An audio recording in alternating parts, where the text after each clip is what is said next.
Hello! This video is a collaboration with the excellent PKT Crafts, a fellow crafting YouTuber that's making some great looking dioramas. Here are some of my favorites.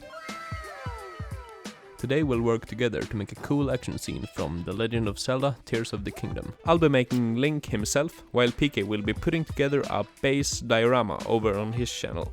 And can I just say how excited I am to get to see a sculpture of mine that's not just standing on a flat piece of grass slash dirt slash nothing slash whatever.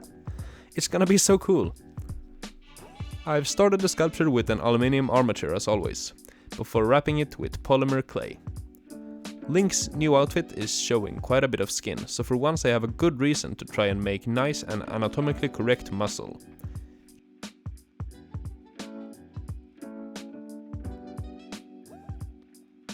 Usually I also save tricky parts like hands or bare feet to later in the process, but this time I decided to just grab the bull by the horns right away and be done with it. They turned out fine.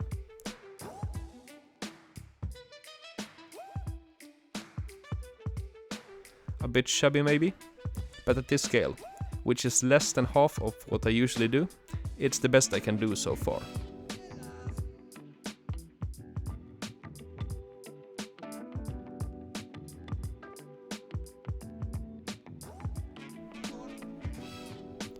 After making sure I wasn't getting off scale, I decided to tackle the face right away. It's hard because it's easy to tell that something is off, but damn near impossible to pin down what that off thing is. Is the face too long? Is the nose too big or the lips too pouty? Are the eyes too far apart or too close together? I try to give Link a determined but a little surprised look. Once I call it done, it's on to mounting it on the neck. Perfection. I hadn't made the armature long enough to mount the head, so I formed this little paddle in order to be able to do so. And as I don't like baking the figure for that little addition alone, I also made a pattern on the ultra hand. It's not one-to-one to the real thing. At the time I had 1 or 2 official pictures to work from, and a bunch of somewhat inaccurate fan art. In fact, me and PK began planning this project way back in early March, before Nintendo was chucking trailers and gameplay and whatnot all over the place.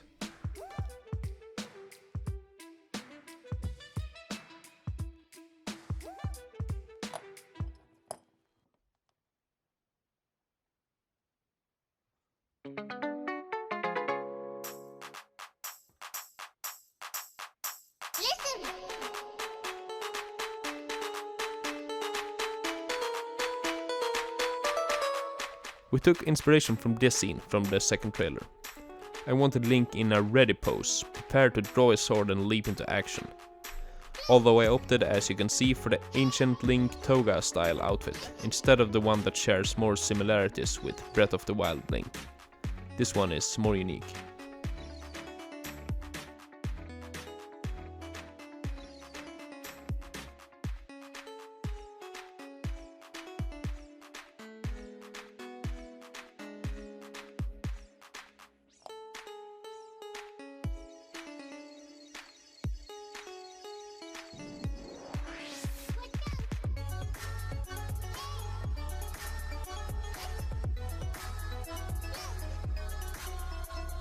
I made a first version of this mysterious energy vial hip thing. I was especially pleased with these little stitches. Then I came across this picture, so I made another one that looks a bit more like what it's supposed to. Next up I utilized a beetle level move, using a piece of wire to measure the width of this piece of Link's toga, which I had to give a triangular pattern. It wasn't really necessary, because I'm going to trim it down once it's in place anyway. It wasn't as fiddly as I had imagined. This clay is pretty amazing to work with. I also braided a shoulder strap and gave it the tiniest little Triforce buckle.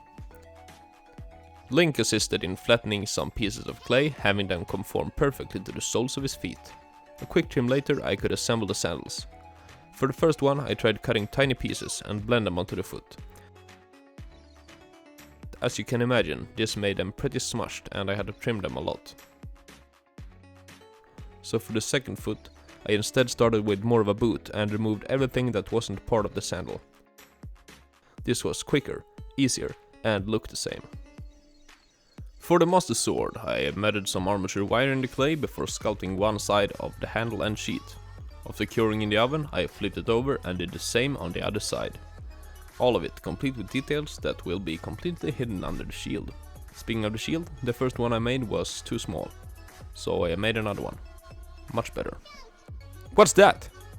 I drilled a hole in Link's back and sculpted a matching plug on the sword. This means 1. It will be easier to paint. 2. It gives a real feel like you're assembling an actual figure you buy from a real sculptor. And 3. You could switch it out for other stuff if you want. The last piece of gear I'll be making is the quiver. Now I really want to make sure you get a good look of the details when I Oh. Okay, that's finished. I also cut up a bunch of little clay diamonds to glue to pieces of wire to make arrows. After hollowing out the top of the quiver, it's time to sit back, relax, and enjoy the painting.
Now, all that's left to do is for me to pack it up and ship it off to PKT HQ and find out what he's been working on.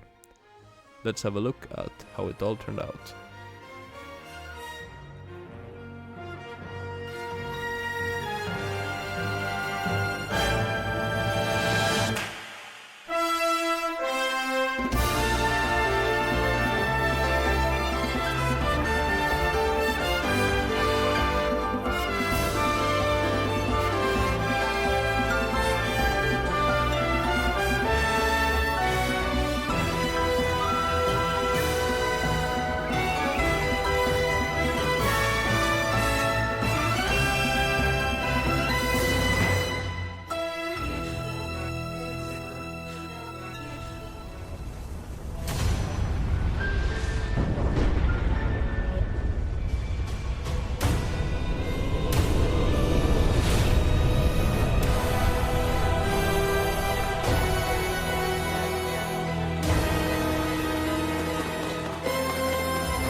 That's it.